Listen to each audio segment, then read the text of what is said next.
Okay, what are we doing today? We're going to Grandpa's house and then we're going to Maddie's house. Okay.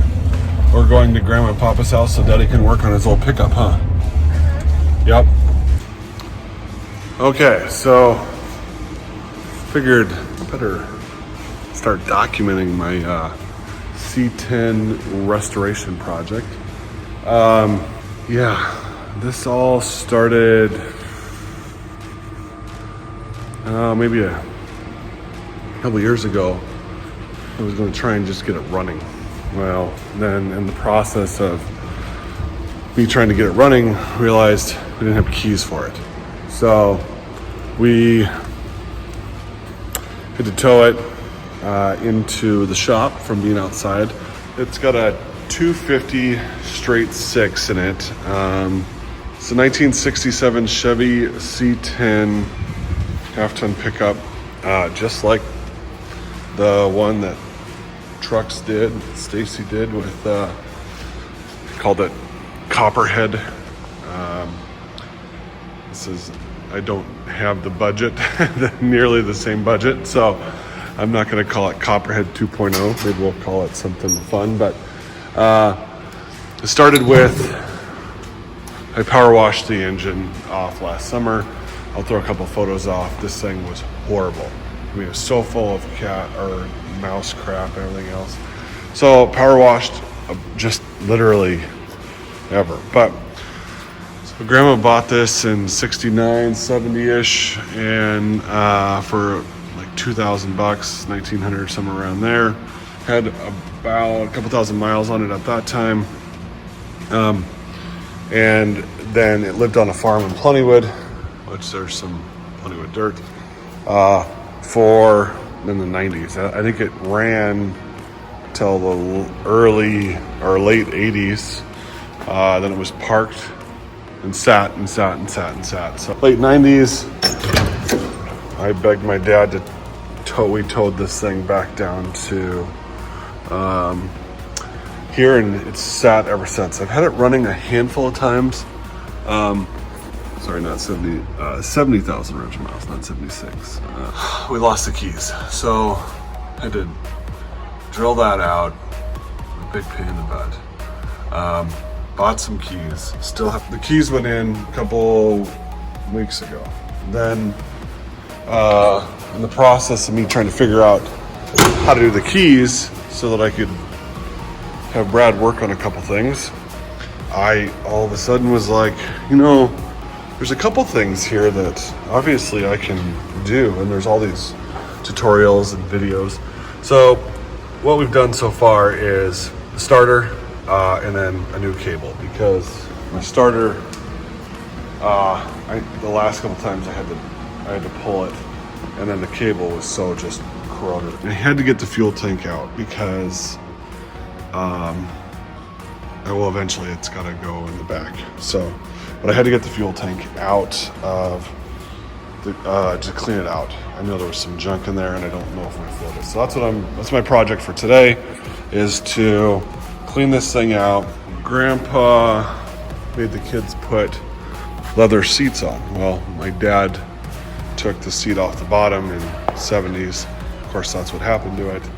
But the back is totally been protected since until I started pulling it off to show people, and then now I don't know where we're going to end up. I don't have the budget that Stacy had for when he did the trucks. So brakes have never been changed in this pickup ever.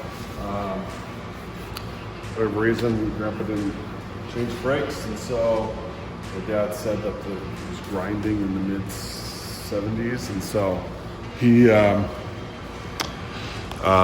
took the wheel off and threw the parts in the back, and on the road they went. All right, so we got the tank, the sending unit apart. I was actually afraid that this thing didn't work. I very well could just have a wire that's off of my. This sending unit's a $50 replacement, and my goal is to get this thing running so I don't have to tow it as cheap as possible at this stage until I can get LMC Truck or Classic Industries to sponsor Copperhead 2. Yes! I think this is gonna work. So, stuck some gas in the tank because I knew there was gas in it before. And it's not anymore. So, it was probably full of crap in the bottom. And it was piss yellow. It was disgusting. So, got it flushed out, got it drained out the backside. So, I got clean gas, got my sending unit back on. I just need to clean the truck out now and put the tank back in. All right, say hey. Yeah, my little helper. All right, got the tank. Got the tank out. Got the tank back in. There was so much freaking dirt on the backside of that. This whole cavity was full of plenty of dirt. So I had to have a little self-respect and wash it out.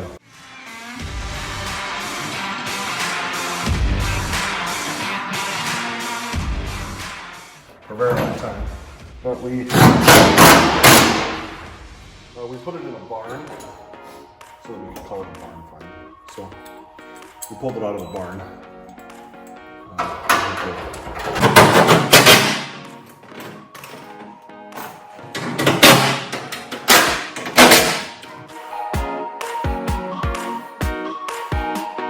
Got the gas line hooked back up.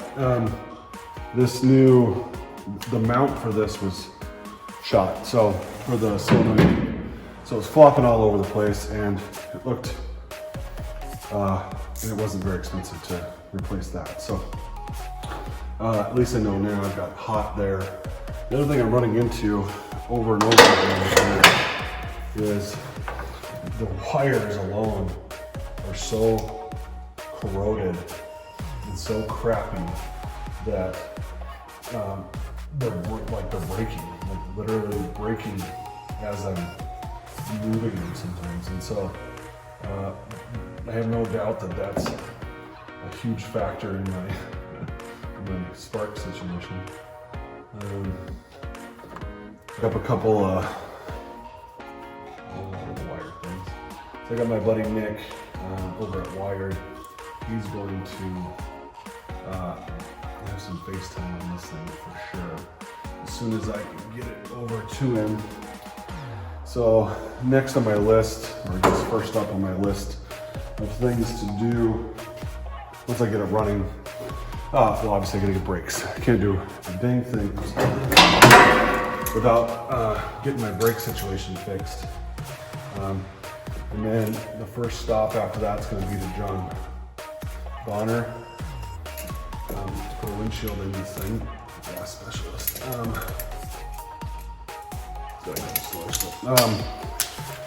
Anyways, he said he keeps a couple of these in stock, windshields for these older rigs, and so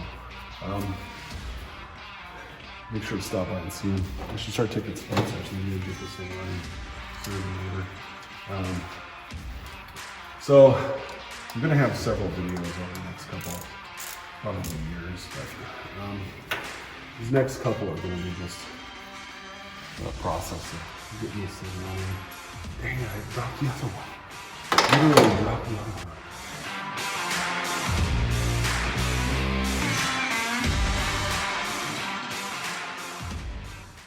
Bought a new fuel filter, which seemed like a reasonable thing to do. This one was all wonky, and look, there's actually so bought one, put it on, went to put it on. Of course, the dang thing doesn't freaking falls right out of the line. So I did buy extra tubing, but the first part about this is that wound up tighter in the drum here, so conveniently put arrows on the filter so that in case you don't know what you're doing. All right, so let me get one of these on first.